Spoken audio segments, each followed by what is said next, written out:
Let's continue. As I told before, while for the Smith basically to find um, well how the equilibrium prices are determined, it was necessary to find basically the the equilibrium wage. I mean, what determines the wage, rent, and profit um, rates. Um Ricardo basically, after the theory was developed by Ricardo and Malthus further, uh, well, the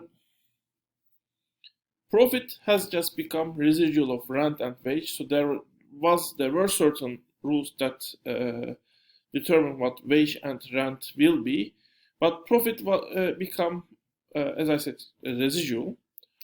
Um, As a result, I mean, since we need equilibrium price at first to find the profits, we cannot use the profits to find the equilibrium price.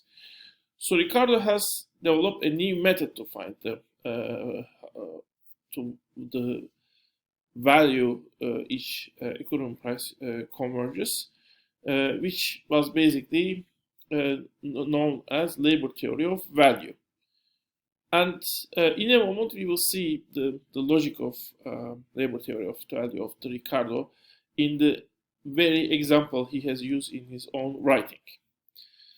Um, but before going into detail of that, first, I mean, we should look to the wage and what determines the wage, equilibrium wage, according to Smith, Ricardo, and Malthus.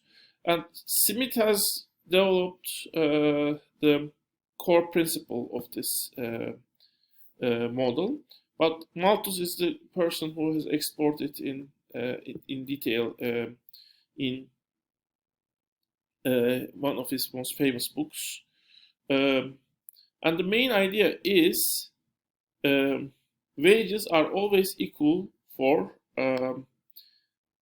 this, just equal to the amount, always tend to get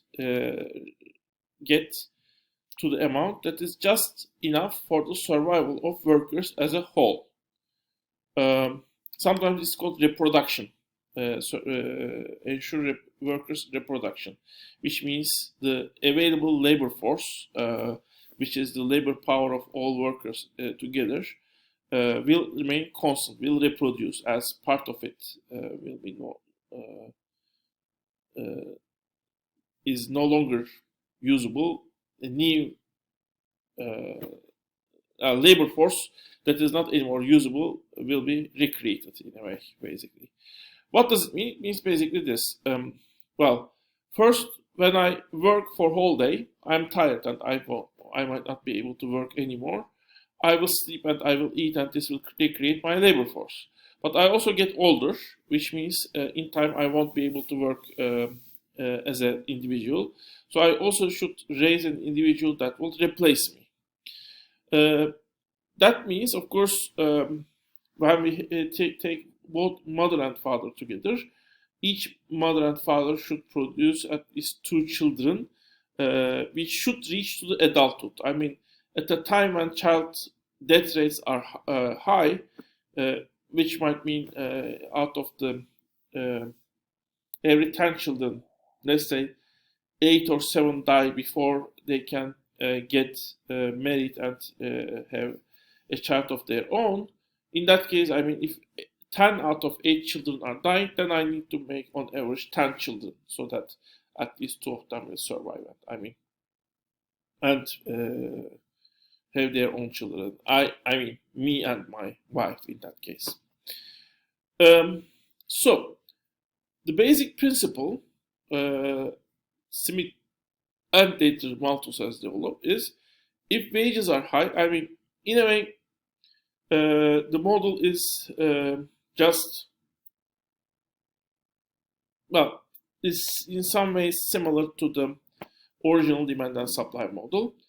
If wages are high, then people will have a lot of money, which will allow them to have more children. And according to Smith and Ricardo, history shows that when they are able to have more children, they will have more children. So those children will survive. More children will survive in that case, and in that case, the amount of labor force, amount of workers will be high. Number of workers will be higher. So amount of labor force will be higher, and wages will fall to the equilibrium level. Note that for Smith and Ricardo, basically, well, all workers should work as long as they can for all day, which means, and basically, not working, unlike the neoclassical economists later, not working in, or even reducing the working time is not an option for the workers, which means workforce is determined by the population. And I mean, other classes are relative minorities, so you might look to the whole population, and that gives you approximately the workforce or amount of labor you have.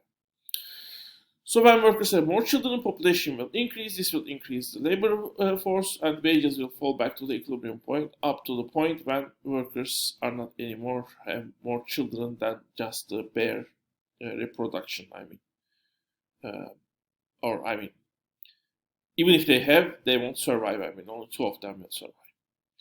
If wages are low, on the other hand, either workers won't make that much children, because now the money they have is really little, or if they have children, in that case, those children will not survive.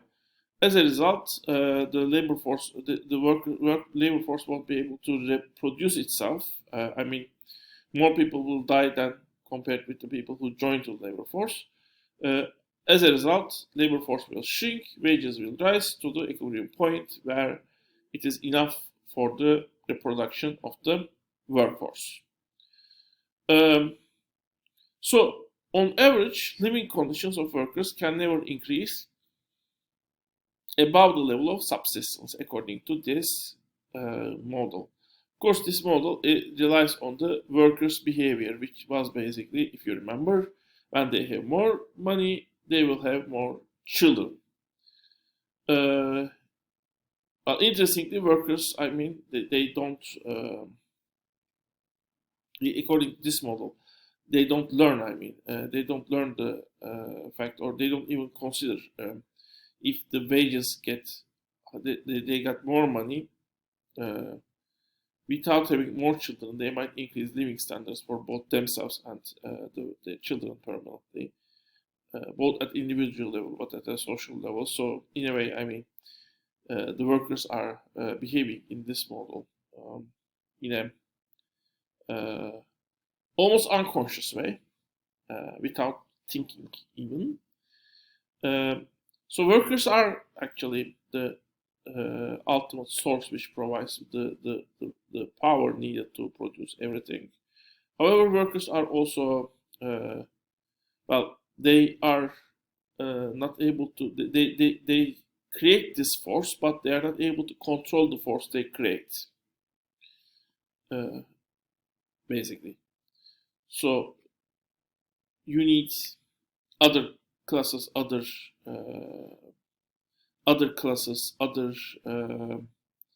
production factors to control the labor force, or labor force spent by the workers, because workers are not able to control their collective labor force.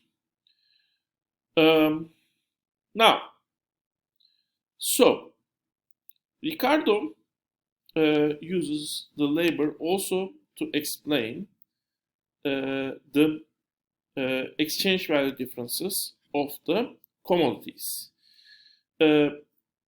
So the model he creates, it's pretty much model. It's called theory, but it can be called a model. Model is more appropriate name for it, in my opinion. But it's called labor theory of value, and it states equilibrium price of commodities are more or less proportional to the average labor time spent to produce them. Ricardo accepts they are not exactly equal. Actually, he says the differences between the fluctuations from the labor time averages and the equilibrium price of commodities is less than 7%.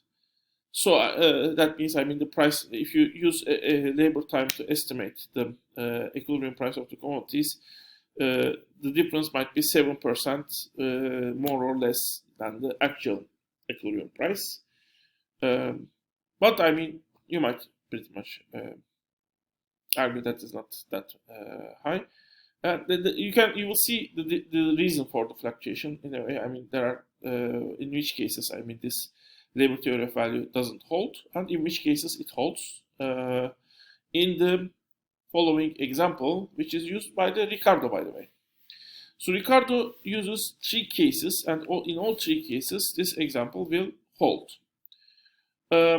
He describes a case where you have 2 tribes, and those 2 tribes are hunting deer and beaver.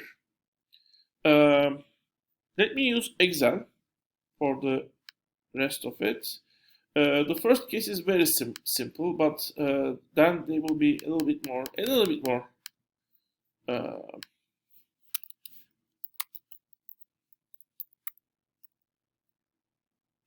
difficult.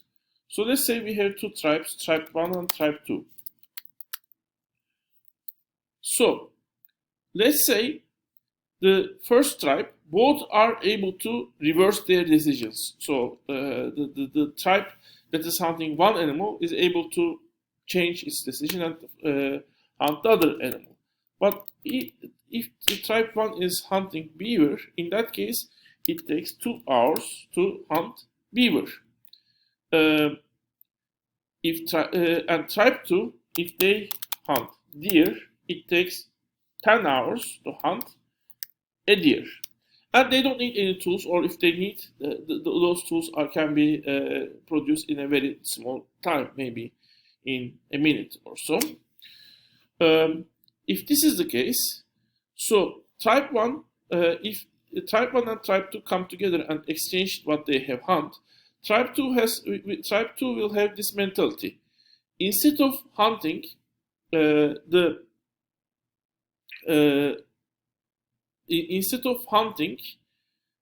deer, I could have hunt. Let me write here: price ratios of deer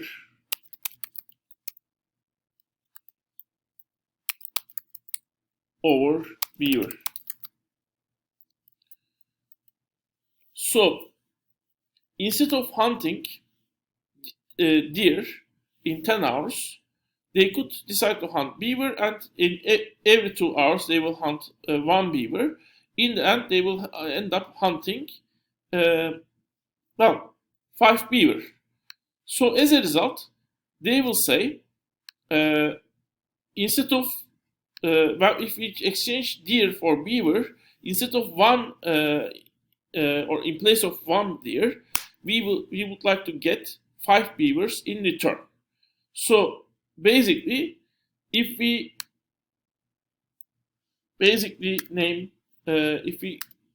say that the price of the beaver is $1, can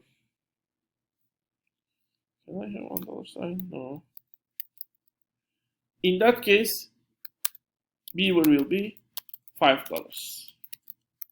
Why? Because price ratios will be equal to 10 hours divided by 2 hours.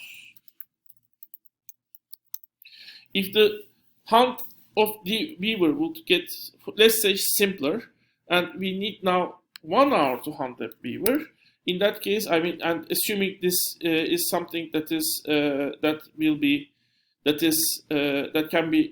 this new hunting technique can be used for both tribes. In that case, I mean, the price ratios will be, 10 to 1. And if the price of beaver is $1, price of deer will be $10.